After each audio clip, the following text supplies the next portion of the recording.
ఏమంటున్నారంటే డబ్బులు లేవు అనేది వీళ్ళ వాదన. నిజంగా ఇవ్వాలి కదా మరి. లెక్క ప్రకారం అన్న వాగ్దానాలు చేయాలిగా మరి. 1500 అండి ఇవ్వలేదుగా. 3 గ్యాస్ బండ్లు అండి ఇలా. ఏం ప్రభుత్వం ఇప్పుడు వచ్చిన ప్రభుత్వం ఏం బాగుంది? డబ్బులు ఏం జగన్ ఏమన్నా మూట కట్టుకొని ఒళ్ళో పెట్టుకున్నాడా? అప్పులున్నా లేకపోయినా టయానికి పథకాలు అందే వాలంటీర్లు ఉండేవాళ్ళు. ఇప్పుడు వాలంటీర్లు లేరు. తీసేసావుగా కాదు బియ్యం ఏళ్ళే తీసేసావుగా. ఇళ్ళకొచ్చి బియ్యం వేస్తున్నారు. ఏళ్ళే తీసేసిండు. మరి ఇప్పుడు పోయి మేము ఎండ్ల లైన్లో నుంచొని తెచ్చుకోవాలా? ఇదేనా నీ ప్రభుత్వం? వేసినాకే ఒక మాట, వేసినాకే ఈ మాటలా? రేషన్ పక్కదారి పడుతుంది, అందుకే డిపోల్లో ఇచ్చామంటున్నారు. డిపోల్లో ఫింగర్ ప్రింట్లు పడుతున్నాయి. అసలు ఎవరు పడుతున్నాయి? గంట నుంచో పెడుతున్నారు. బళ్ళల్లో పడ్డ ఫింగర్లు స్టోర్లు కనపడవా? గంట నుంచో పెడుతున్నారు ఎండ్లో. ఏం ప్రభుత్వం? ఏం చేశారు? జగన్ హయాంలో ఏంటంటే ఆ టయానికి ఇచ్చేవాళ్ళు, వీళ్ళందరూ చెప్పేవాళ్ళు. అకౌంట్లో మా అకౌంట్లోనే మాకేసేవాడు. అమ్మవాడు వాట వాళ్ళకి 10,000 ఇచ్చేవాడు. ఏం చేసి మా ఆయన మంచి పనులు చేసి చేయలేను, నాకు భయం వేస్తుంది అంటున్నాడు. మరి భయం వేసినప్పుడు మెదలకుండా కూర్చోవచ్చుగా. మెదలకుండా కూర్చోవచ్చుగా. ఇంట్లో భయం వేసేవాడు. నువ్వు ప్రభుత్వం ఏమి వెళ్తావని ఎక్క. నాతో పాటు పవన్ కళ్యాణ్ గారు ఎరగదీస్తారన్నారు. ఆయన ఏమి ఎరగదీసాడు? ఏమి ఎరగదీసండి? అసలు జనానికి కనపడుతుంది ఆ ప్రభుత్వంలో. జనాల్లో ఆయనకేదో సినిమా ఆటలేదంట. సినిమా హడావుళ్ళు. సినిమా మళ్ళీ ఇంకొక సినిమా వేసుకోమను. ఇంకో సినిమా వేసుకొని సినిమాలో తీసుకోమను. ప్రజలు నమ్మే అవకాశంలో ఉన్నారు ఈసారి. ఎందుకంటే తెలిసిపోయింది అందరికీ. మేము ఇంకా బుద్ధి వచ్చింది. కరెంటు బిల్లు ఎలా ఉంది? కరెంటు బిల్లు ఎక్కువ డబ్బులు వేసారుగా. కరెంటు బిల్లు డబ్బులు ఏం తగ్గించావు? స్టోర్లు కడిగిపోయి గంటల బియ్యం కాడి నుంచోవాలా? గతంలో ఏంటంటే పామాయిల్ ప్యాకెట్ ఎంత ఉంది, ఇప్పుడు ఎంత? గతంలో పామాయిల్ ప్యాకెట్ ఎంత? 120, ఇప్పుడు 160. కొనగలిగే స్థితిలో ఉన్నారు. ఏమంటారు? పరిపాలన అవుతుంది దగ్గర రేపు జూన్ 12కి. ఎలా ఉంది? పథకాలు చూసుకుంటేనేమో 2 ఇస్తున్నారు కదా. ఇప్పుడు గ్యాస్ సిలిండర్లు కూడా అందరికీ పడతలేదు అంటున్నారు. మీకు ఏమైనా పడుతున్నాయి? మాకు పడ్డాయండి. ఎలా ఉంది మరి? సంవత్సరంలో ఏమేమి బాగున్నాయి, ఏమేమి బాగున్నాయి? 2 పడ్డాయి. ఇంట్లో పెద్దవాళ్ళకి పెన్షన్ ఇస్తున్నారా? ఇస్తున్నారు. 1వ తారీఖు అలా వచ్చే, లేకపోతే 1వ తారీఖు సెలవు ఉంటే ముందు రోజే ఇస్తున్నారు. అయితే ఏమంటున్నారంటే జూన్ 12కి 1 సంవత్సరం అవుతుంది కూటమి ప్రభుత్వం వచ్చి. చంద్రబాబు గారు, పవన్ కళ్యాణ్ గారు కలిసి వచ్చారు కాబట్టి మహిళలకి, ఒంటరి మహిళలకి వితంతు పెన్షన్లు కానీ, ఒంటరి మహిళలు మాకు బాగానే అందుతున్నాయండి. ఒంటరి పెన్షన్లు అందుతున్నాయి. బియ్యం ఇంటికి వచ్చి ఇచ్చారు. ఈ నెల స్టోర్కి వచ్చి తెచ్చుకోమన్నారు. అవన్నీ మాకు బాగానే ఉన్నాయి. కానీ వాళ్ళు చేసిందల్లా ఒకటేంటంటే వాలంటీర్ని పెళ్లి కాని వాళ్ళు, పిల్లలు 30 ఏళ్ళు వచ్చిన వాళ్ళు కూడా అలాగే ఉన్నారు. వాళ్ళకి ఏ అన్యాయం చేశారు కానీ న్యాయం చేయలేదు. మాకు అదొకటే. 10,000 ఇస్తామని చెప్పింది. 10,000 ఇస్తాము మేము ఎక్కంగానే అన్నారు. కానీ వాళ్ళు చెప్పలేదు, చేయలేదు. సంవత్సరం నుంచి వాలంటీర్లు వదిలేశారు. వాళ్ళు పెళ్ళిళ్ళు కాని వాళ్ళు ఉన్నారు, పెళ్ళిళ్ళు అయిన వాళ్ళు ఉన్నారు, ఆడపిల్లలు ఉన్నారు. ఎక్కువ శాతం మగపిల్లలకు పెళ్ళిళ్ళు కాని వాళ్ళు కూడా ఉన్నారు. వాళ్ళకి గాలికి వదిలేశారు. ఆయన దిగిపోయిన ఆయన గాలికి వదిలేశాడు, ఇల్లు గాలికి వదిలేశారు. మాకు అదొకటే. చూస్తే రేషన్ డీలర్లకు సంబంధించి వ్యాన్లు కూడా పక్కకి తెలియదండి మాకు. నాకైతే అవన్నీ తెలియదు. ఫింగర్ ప్రింట్లు అక్కడ ఇబ్బంది లేకుండా పడుతున్నాయా? పడుతున్నాయి. టయానికి ఇస్తున్నారా? ఇస్తున్నారండి. ఎండలో నుంచుంటారు, ఏమైనా ఇబ్బంది అవుతుందా? లేదండి, బియ్యం అవన్నీ బాగానే ఇస్తున్నారు. మాకు అదొక్కటే ప్రాబ్లం అండి. మేడం గారు అయితే ఏమంటున్నారంటే ఈ ఒంటరి వితంతు మహిళల పెన్షన్లతో పాటు ఆగస్టు 15 బస్సు ప్రయాణం అన్నారు కదా, అది మంచిదేనా? మంచి అభిప్రాయమేనండి. పక్క రాష్ట్రంలో కొట్టుకోవడం ఎన్ని చూసాం కదా. ఏమోనండి, అదైతే మంచి అభిప్రాయం. కానీ ఇంకా పడలా బస్సు. ఆరోగ్యశ్రీ కూడా లేదు మరి ప్రెసెంట్. ఆరోగ్య భరోసా అంటున్నారు. ఏదైనా ఇబ్బంది అయితే? అన్నీ తెలియదండి నాకు. పని ఉంది, వదిలేయండి నన్ను. అన్ని బాగున్నాయి అయితే? అన్ని బాగానే ఉన్నాయి అండి. చూసుకున్నట్లయితే 1 సంవత్సరానికి దగ్గరగా ఉన్నాం పరిపాలనలో. జూన్ 12కి 1 సంవత్సరం అవుతుంది. దీనికంటే ముందే కడపలో మనం మహానాడు సభలు చూసాము. ఇటుపక్క ప్రతిపక్షాలు కూడా తెనాలి పర్యటనని జగన్ గారు, ఇటుపక్క వెనుపోటు దినోత్సవాన్ని నిన్న కూడా చేశారు. ఇటుపక్కేమో పథకాలకేమో హడావుడిగా ఉంది. మరి రాష్ట్ర ఖజానా ఎలా ఉంది? టోటల్గా ఎలా అనిపిస్తుంది? ఇప్పుడు ఖజానా గురించి ఎవరు తెలుసండి? ప్రజలకు కావాల్సినట్టు ఎవరు ఎక్కువ ఇస్తున్నారు? జగన్ ప్రభుత్వం ఎట్లా ఇచ్చారు? ఆయన దానికి ఎక్కువ ఇచ్చారనుకో ఈయనకే చేయి, ఈయన సరిగా లేదనుకో ఈయన సరిగా లేదు, ఆయన ఉంటే బాగుండదు అంటారు. ఇది మామూలుగా ఉండే లోకల్ ఉండే వాక్యం. పరిపాలనలో పవన్ కళ్యాణ్ గారి తీరుగతులు ఎలా ఉన్నాయి? తప్పిపోయిన మహిళలు 30,000 మంది దొరికినట్టేనా? అది కాదయ్యా, పవన్ కళ్యాణ్ అంటే కొత్త కదా, కొత్త మోజు ఎట్లయినా. ఇప్పుడు పాత పడితే కదా తెలిసేది. కొత్త మోజు ఎవరికైనా పెళ్ళి అయిన కొత్తలో ఎట్లుంటుంది? అదిగో ఇదిగో అంటుంటారు. పెళ్ళి 1 సంవత్సరం అయిన తర్వాత ఆ పక్క అడుపుగా తిరుగుతూ ఇటు పక్క ఇటు తిరుగుతారు.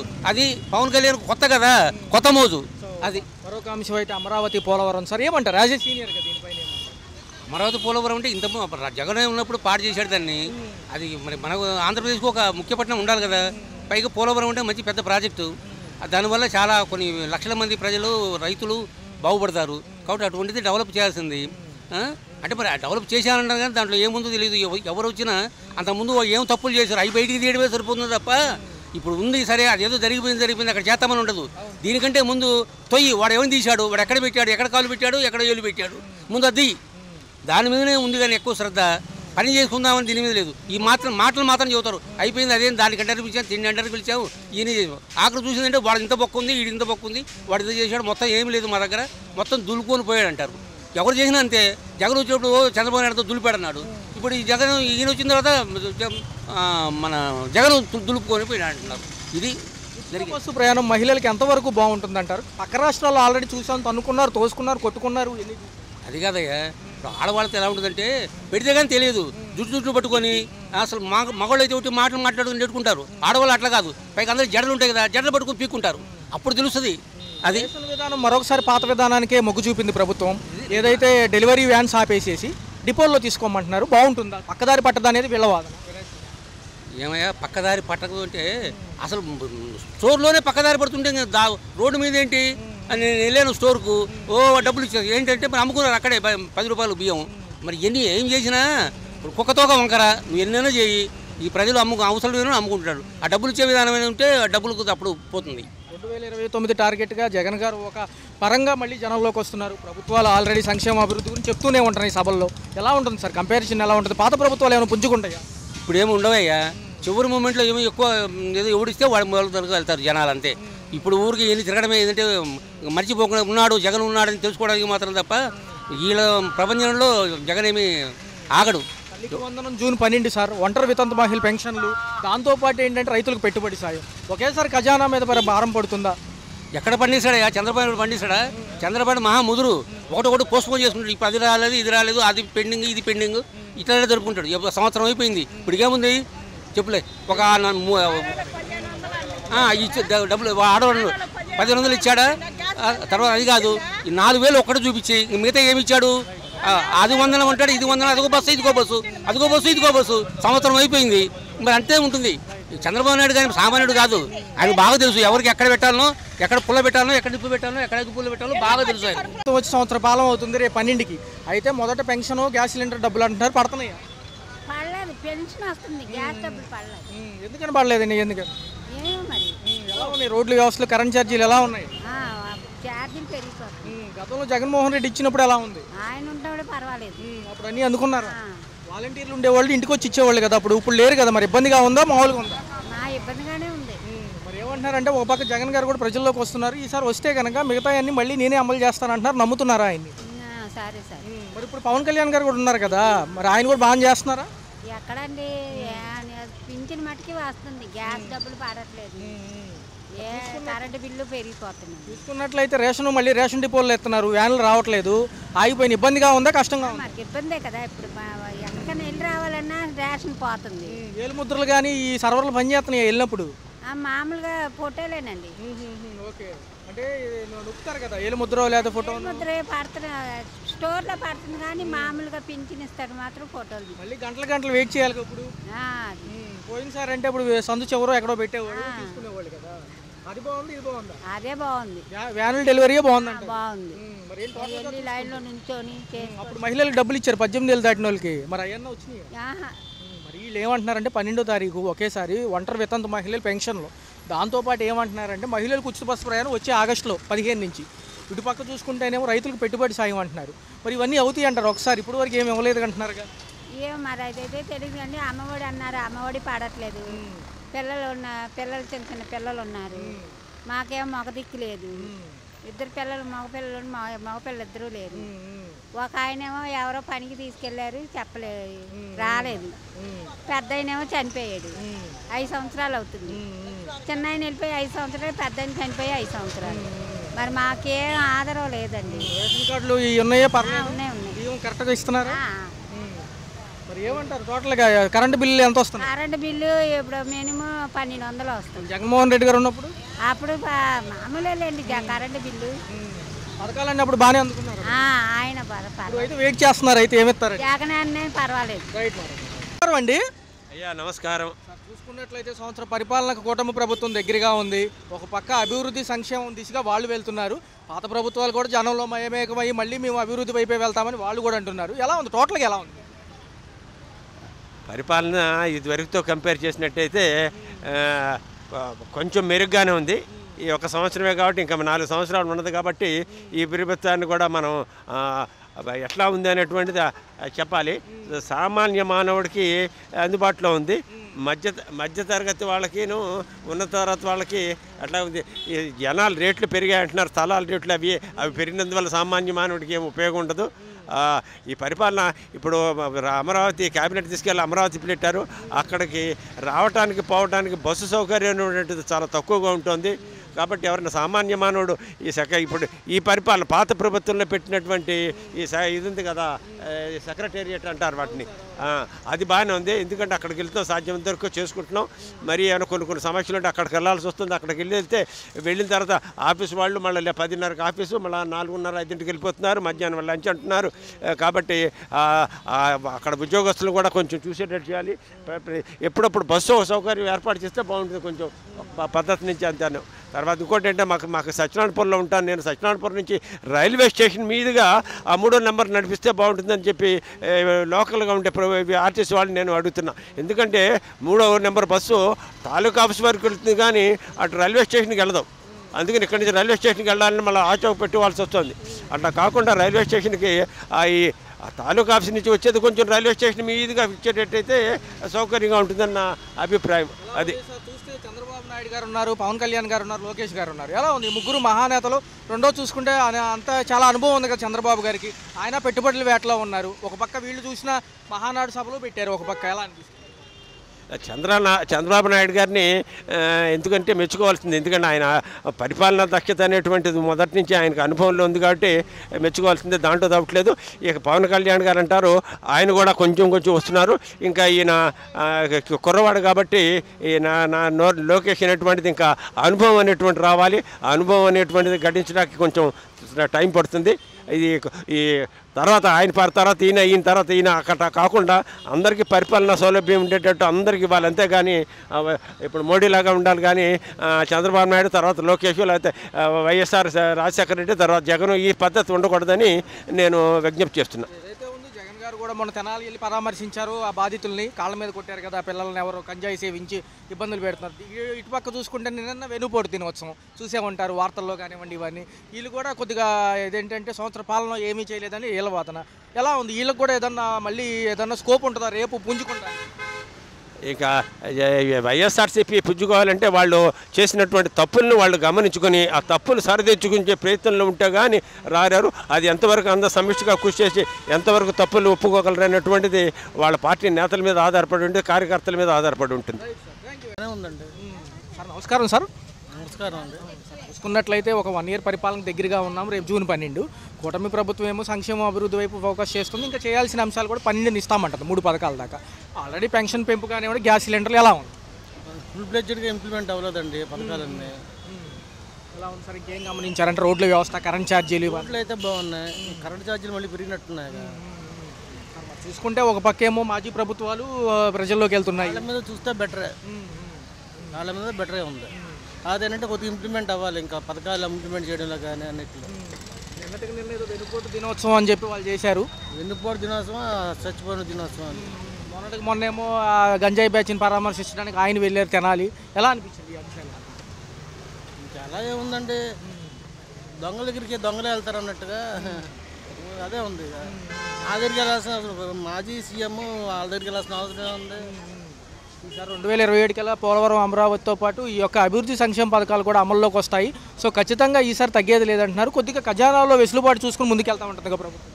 పోలవరం అయిపోతే అసలు జనాలకి రిస్కులు ఉండవండి, కంప్లీట్ అయిపోతాయి. తదుపరి ఎలా ఉండబోతుంది సార్? 4 ఏళ్ళు భవిష్యత్తు ఉంది. కూటమిలో భాగంగా పవన్ కళ్యాణ్ గారు ఉన్నారు. ఆయన కూడా మంచి తీరుతెన్నులుగా ఉంది. ఆయన కూడా వర్కింగ్ స్టైల్ కానివ్వండి. కేంద్ర ప్రభుత్వంతో సన్నిహితంగా ఉంటే అన్ని విధాలా బాగుంటుందండి. అవును సార్. పవన్ కళ్యాణ్ గారు ఇప్పుడు వరకు ఎలా ఉంది, తర్వాత ఎలా ఉంది? ఆయనకి నువ్వు చెప్పవసరం లేదు. బీజేపీ గట్టి సపోర్ట్ కాబట్టి ఈసారి పోలవరం, అమరావతి ఆగదంటారు. పోలవరం కంప్లీట్ అవ్వాలి, మళ్ళీ తెచ్చుకోవాలి, ఫండ్స్ అన్ని దగ్గర నుండి చేసుకోవాలి. దాంట్లో ఎటువంటి అరాచకాలు చేయకోకుండా శుభ్రం చేసుకుంటే జనాలకు మంచిది. ఉద్యోగ కల్పనలో భాగంగా డిఎస్సి ఎగ్జామ్ కూడా ఉంది త్వరలో. ఏదైతే ఉపాధ్యాయుల నియామకం రేపు స్కూల్ తెరిసే లోపల వితంతు ఒంటరి మహిళ పెన్షన్తో పాటు మహిళలకు ఉచిత బస్సు ప్రయాణం ఆగస్టులో అంటున్నారు. ఎలా ఉంటుంది? మనం ఫస్ట్లోనే అన్నారు కదండి ఇంప్లిమెంట్ చేస్తామని. అయినా ఆడవాళ్ళకి ఎవరు తిరుగుతున్నారు ఇప్పుడు? ఆడవాళ్ళకి ఎందుకండి చేసేదంతా మగవాళ్ళు అయినప్పుడు ఆడవాళ్ళకి ఉచిత పథకాలు ఎందుకు, ఉచిత జర్నీలు ఎందుకు వాళ్ళకి? మహానాడు సభలు కూడా అట్టహాసంగా కడపలో జరిగాయి సార్. ఈసారి పులివెందులు కూడా మాదే అంటున్నారు. ఈసారి వచ్చేసారి కూడా 2029 కల్లా జగన్ 2.0తో నేను ప్రజల్లోకి వస్తున్నాను కాబట్టి నేనే ఉంటానని ఈయన అంటున్నారు. ఎలా ఉండదు? అంతిమంగా జనాలు నిర్ణయిస్తారండి, నువ్వు నేను అనుకోవడం కాదు కదా. ఆయన చేసిన పనులు ఎలాగ ఉన్నాయో గత ప్రభుత్వం ఆడికి దెబ్బేసింది, వీళ్ళకి బాగలేకపోతే మళ్ళీ వీళ్ళకి దెబ్బేస్తుంది. ఏదైనా వేచి చూడాలంటారు సార్. అండి ఈ సంవత్సర పరిపాలన దగ్గరగా ఉన్నాము. అటుపక్క మహానాడు సభలు జరిగాయి, ఇటుపక్క వెన్నుపోటు దినోత్సవాలతో పాటు మొన్న తెనాలి పర్యటన కూడా చేశారు జగన్ గారు. ఎలా అనిపిస్తుంది? ఏమండి వెన్నుపోటు అంటే ఈయన చేయలేదా వెన్నుపోట్లు? వాళ్ళ బాబాయని లేపలేదా? ఎన్ని చేయలేదు పాపం. ఆయన డాక్టర్ గారు మాస్క్ అడిగినందుకు ఆయన చంపేయలేదా? ఇది ఆయనతో వెన్నుపోట్లు కదా. ఇప్పుడు ఇవన్నీ ఊరక రేపెట్టుకోవటమే. వాళ్ళు ఏదో ప్రజల అభిమానం పొందామని చేస్తున్నాడు అంతేగాని బాగా వర్క్ ఉంటే అప్పుడే చేసేవాడు కండి. ఏమన్నా రోడ్లు వేసాడా? ఇవాళ హాయిగా పోతున్నాం. గొల్లపూడి అవతల డ్యూటీకి పోతుంటే హాయిగా ఉంది. అది వరకు పోతుంటే ఈ సొరంగం ఉన్న నడువులు పోయాయి మాకు. అంతా చేస్తున్నా కూడా ఇంకా చేయలేదంటే ఎట్టంటాం? మనం ఎట్టంటామండి? వాళ్ళు ఎవరు అన్నారు, అభిమానం వేరు చూసాడు. మనకు ఎవరు అయినా పార్టీ గురించి మాట్లాడలేదు, పని చేసే వాళ్ళ గురించి ఆలోచించాలా. ఈయన చెప్పేదేనండి, రాబోయే యువతరానికి పనికి వచ్చే పనులు ఈయన పట్టాడు. ఆడు ఏం పట్టాడు? రాజధాని ముందేమో రాజధాని ఇదే అని చెప్పి ఇల్లు కట్టుకున్నాడు, అయిపోయింది. 3 రాజధాని అన్నాడు. ఏం చేశాడు? ఏమీ లేదు. అది లేదు, ఇది లేదు. ఈ నయం కదా. రాజధాని కాన్సెప్ట్కే మేము వ్యతిరేకం. నాగార్జున యూనివర్సిటీ దగ్గర 500 ఎకరాల్లో శాశ్వత భవనాలు సెక్రటేరియట్ కట్టుకోండి ఆయన మొన్నే అన్నారు కదా. ఎవరు? జగన్ గారా? ఎప్పుడు? ఈ ప్రెస్ మీటింగ్ నిమిత్తం ఏమండి అది ముందు ఉండాలిగా తెలివితేటలు. ఫస్ట్ స్టార్టింగ్లోనే చంద్రబాబు నాయుడు గారు పెట్టినప్పుడు పూజ పెట్టినప్పుడు ఇది ఓకే బ్రహ్మాండం చేస్తున్నా అది ఇది అన్నాడు, పూడాడు. ఇవాళ అది ఎందుకు వచ్చింది? ఇవన్నీ ఏంటంటే వాళ్ళు స్వార్థం కోసం ఆలోచించుకోవడమే. మరి ఎలా ఉంది సార్ రైతుల పరిస్థితి? అట్లా ఎలా ఉంది? 33,000 ఎకరాల్లో ఆల్రెడీ అభివృద్ధి పనులు స్టార్ట్ అయ్యాయి. గతంలో ఉన్నవన్నీ క్లియరెన్స్ చేసి జంగిల్ క్లియరెన్స్లు కానీ ఇవి కానీ మళ్ళీ స్టార్ట్ చేశారు కదా. ఎలా ఏం చేస్తారండి? ఇప్పుడు ఉన్న ఇల్లు పగల కొట్టారు, మళ్ళీ అది బాగు చేసుకోవాలా? మరి చేస్తున్నాడు కదా, అయ్యే పని చేస్తున్నాడు పాపం ఆయన. మరి అతను అంటానికి లేదు సార్. ఇప్పుడు పరిపాలన అయితే పర్వాలేదు సార్. ఇంకా నెక్స్ట్ కూడా అభివృద్ధి అనేది కనబడుద్ది మనకి. పవన్ కళ్యాణ్ గారు ఉన్నారు, ఇటుపక్క ఉప ముఖ్యమంత్రిగా ఆయన పనితీరు ఎలా అనిపించింది ఈ సంవత్సరం? పవన్ కళ్యాణ్ గారు ఉండబట్టి మనకి కేంద్రం నుంచి ఫండ్స్ కానీ అన్నీ ఈయన కలవటం, వాళ్ళిద్దరు కలవటం, మనకు అన్ని పనులు సక్రమంగా అవుతున్నాయి. అది ఒకటి గుర్తుపెట్టుకోండి మనకి. సార్ మరి లెక్కర్ కేసు ముందుకెళ్తుందా, ఆగిపోతుందా? ప్రస్తుతానికి హోల్డ్లో ఉంది కదా లెక్కర్ కేసు. అది ఎక్కడి నుంచి ఎక్కడి సంబంధాలనే మనకు తెలియదు కదా. వాడు సంబంధాలను బట్టి అట్లా ఆపుకుంటాడో లేకపోతే దొరుకుతాడో, ఎక్కడో దొరుకుతాడు కదా. దొంగనే వాడు ఏడోసారి బురదలో కాలేజీ తప్పదు, వీడు దొరికిపోతాడు ఎక్కడోసారి తప్పదు. మహానాడు 3 రోజులు కడపలో అట్టహాసంగా చేశారు. ఏదైతే సంక్షేమ అభివృద్ధి పాత వ్యవస్థలు గాడిలో పెట్టడానికి ఎంత సమయం పట్టిందో కూడా చెప్పారు. మరి ఇవన్నీ ఎలా అనిపిస్తుంది?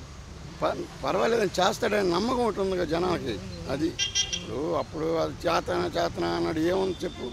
ఆ పథకాలు ఇచ్చాడు, రాష్ట్రాన్ని దోచేశాడు వెనక్కి. జూన్ 1 నుంచి కూడా చూసుకున్నట్లయితే మొన్న జూన్ 1 నుంచి మళ్ళీ రేషన్ డిపోల్లో రేషన్ తీసుకునే విధానానికి స్వస్తి మళ్ళీ శ్రీకారం చుట్టారు. పాత విధానం స్వస్తి చెప్పారు. ఎలా అనిపించింది? పాత విధానం నేను చెప్పాను, అప్పుడు అన్ని కోట్లు అది ఖర్చు పెట్టాడా. అదే వీళ్ళకి ఎవరికన్నా విత్తనాలు పథకాలు, ఆ పథకాల్లో ఏదన్నా ఇస్తే అది కలిసి వచ్చేదిగా. అవి పెట్టి వేస్ట్గా చేస్తుంది. ఇప్పుడు వాళ్ళని పాపం అటు ఇటు కాకుండా చేసినట్టే కదా. ఈయన ఏం చేశాడు? ఇట్లా కాదు, ఇదైతే బాగుండిద్దని కొంత స్వార్థం అక్కడ. ఏది వ్యాన్లు అవి పెట్టి వ్యాన్లో బియ్యం లేచిపోవటం, అవి వేరే సైట్ అమ్ముకోవటం, ఇవన్నీ జరిగినాయి. ఇప్పుడు ఏంటంటే అది లేదు, డైరెక్ట్గా పోవడం తీసుకొచ్చుకోవడం, లేదా మీ డబ్బులు ఇస్తారు, ఏదో ఒకటి ఉంటాయిగా. అది మంచిది కదండి. హలో, తెలుగు రాజ్యం ఛానల్ చూస్తున్నారా? సామాజిక రాజకీయ జీవన చిత్రణే తెలుగు రాజ్యం. అతిశయోక్తులు అసత్యాలు ఉండవు. రాజకీయ కోణం కాదు, ప్రజాకోణమే కొలబద్ద. తెలుగు రాజ్యం వీక్షణ మీ ఉత్తమ అభిరుచికి నిదర్శనం.